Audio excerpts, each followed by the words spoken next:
Now I'll show you how to work with the mod sources in amBe 2.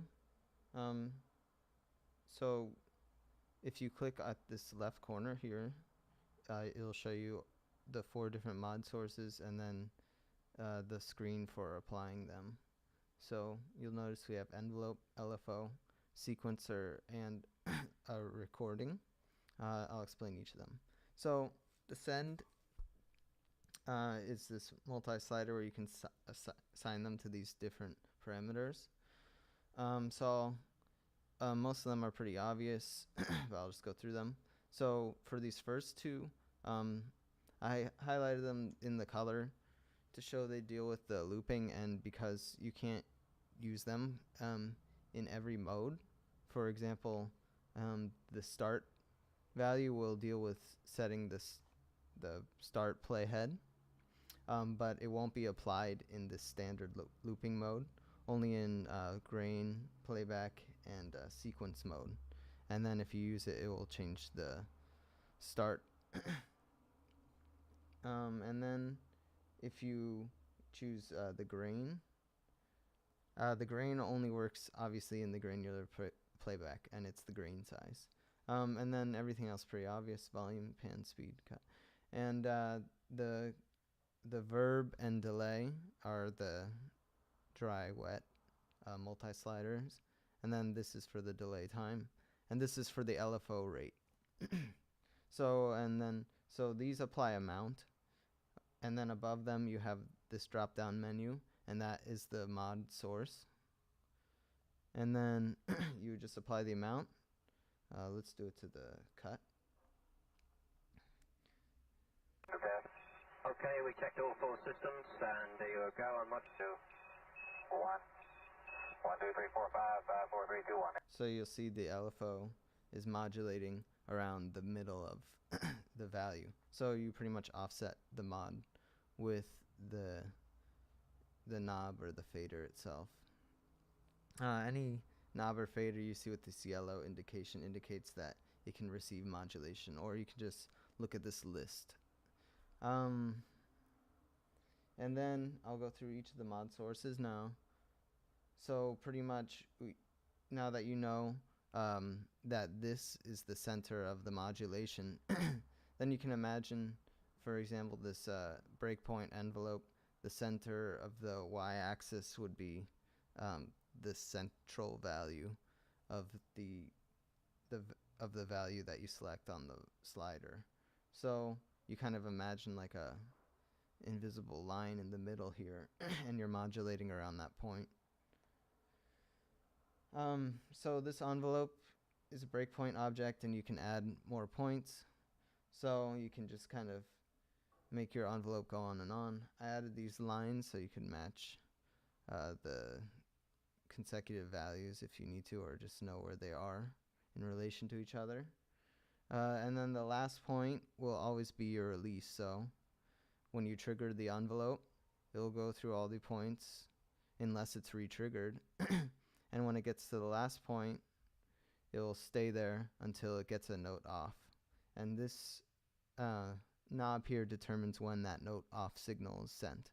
So you can see the millisecond for all these. So you can have a really short kind of trigger of the envelope before the release, or you can have it all the way, and once you turn it all the way, it becomes infinite time.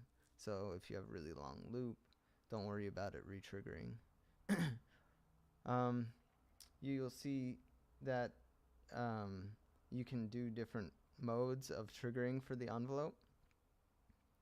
Oh, here, let me show you before I move on. From this part, when you play, you'll see this blue dot move. 1, 2, 3, 4, 5, 5, 4, 3, 2, 1. And that is representing that the value is going between the point to the left of it and itself. So when it's here, it means the value is moving up this way, and then if the blue dot was here, it would be moving this way. Alright, so back to what I was saying. Up here, you can change it to on gate. So when it's on loop, it's saying this envelope is re-triggered every time the playhead hits the loop end. So that means it's only applicable for standard looping and sequence looping, not for granular playback. And then 1, 2, 3, 4, 5, 5, 4, 3, 2, 1. Every time it hits a crossfade, it re-triggers. If you do it on gate, it's only for certain things, certain sounds, because it's a little trickier, because it's looking for a volume, amplitude peak point, and then it will trigger the envelope at that point, and here's where you can set the threshold for that point. Yeah, so, you know, not great for pad and a lot of constant static sounds, more like dramatic variations in your peak level would be good for it. So use it as you like. And then over here on the side you'll see this trig button, and if you click it, it'll turn to loop. And that's saying when it's on trig, the envelope's being triggered by the envelope's being triggered by the looping or something to do with audio. But if it's on loop, it's not being triggered by anything, it's just constantly looping, so it becomes a little different than an envelope at that point. So then it just becomes looping between these points, and you can see the millisecond between them here. And then if you click this, this is kind of like adding a trigger to it, but keeping it free and looping. So if you do this, it will re-trigger every time a playhead ends. But there will be no note off signal.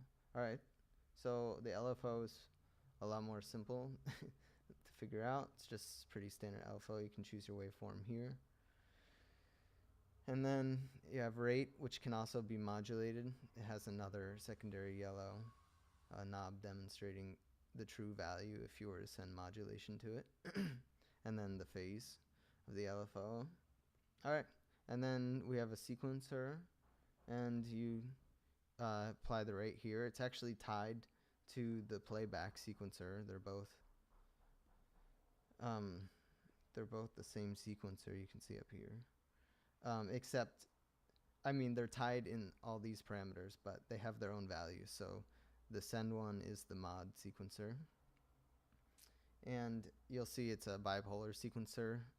So that's kind of the modulation revolving around this center point.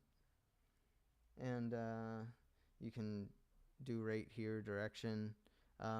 If you're not on sequence playback up here, then you'll have a retrigger option. You have like a little amBe quick preset back and forth here. And then you can set your loop points by clicking the loop and then touching the multi-sliders. You can set the loop and then just click the X to go back to editing. And then you can switch back to the other sequencer here.